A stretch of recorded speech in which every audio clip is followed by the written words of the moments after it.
જહીર રાણાએ વર્ષ 2011માં શિવમ કોમ્પ્લેક્સમાં દોરાડો માર્કેટિંગ નામની કંપની ખોલી હતી। તેમાં રોકાણ પર 10% વળતરની લોભામણી લાલચ આપીને કરોડો રૂપિયા છેતરપિંડી કરી હતી। જુહાપુરામાં રહેતા મુસ્તાક કુરેશીએ પણ જહીર રાણાની લોભામણી સ્કીમની લાલચમાં આવી જઈને દેવું કરીને રૂપિયા 17.20 લાખનું રોકાણ કર્યું હતું।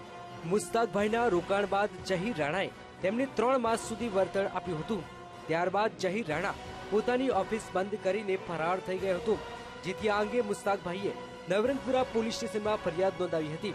આ ગુના સંદર્ભે પોલીસે જહીર રાણાની ધરપકડ કરી છે।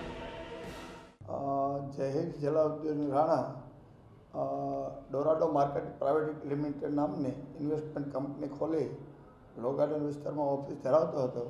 સને 2010-11ના વર્ષ દરમિયાન તેણે 15% જેવો નફો પોતાની કંપનીમાં રોકાણ કરવાથી આપશે તેવું લાલચ પ્રલોભન આપી જુદા જુદા માણસો પાસેથી ઇન્વેસ્ટ માટે પૈસા મેળવેલા। ત્યારબાદ કહ્યા પ્રમાણે તેઓને નફો નહીં આપી કંપની બંધ કરી દીધેલી। જહીરે વર્ષ 2002માં નવરંગપુરાના શિવમ કોમ્પ્લેક્સમાં રેમો માર્કેટિંગ પ્રાઇવેટ લિમિટેડ નામની કંપની ખોલીને કરોડો રૂપિયા ઉઘરાવ્યા હતા, જેમાં વર્ષ 2003માં તેની વિરુદ્ધ ફરિયાદ નોંધાઈ હતી। ફરિયાદના પગલે તેની ધરપકડ થઈ હતી। જો કે વર્ષ 2008માં તેને જામીન મળતા જેલ મુક્ત થયો હતો।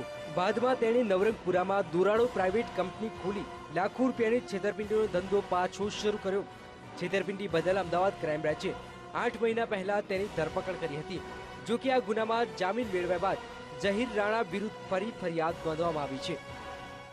અગાઉ ઘણી અરજીઓ અને ઘણા માણસો પણ એવા આવેલા કે પોતાનું રોકાણ જહીરમાં છે અને આ સિવાય અમુક અરજીઓ વટવા વિસ્તારમાં ટ્રાન્સફર કરવામાં આવે, જ્યાં વટવામાં એક મકાનની સ્કીમ પોતે બનાવતો હોય અને મકાનની સ્કીમના ઓઠા હેઠળ પણ તેણે અમુક લોકો પાસેથી પૈસા લઈ મકાન અગર તો પ્લોટ નહીં ફાળવી તેવા પ્રકારની અરજીઓ પણ અત્રે ઘણી તપાસમાં આવેલી।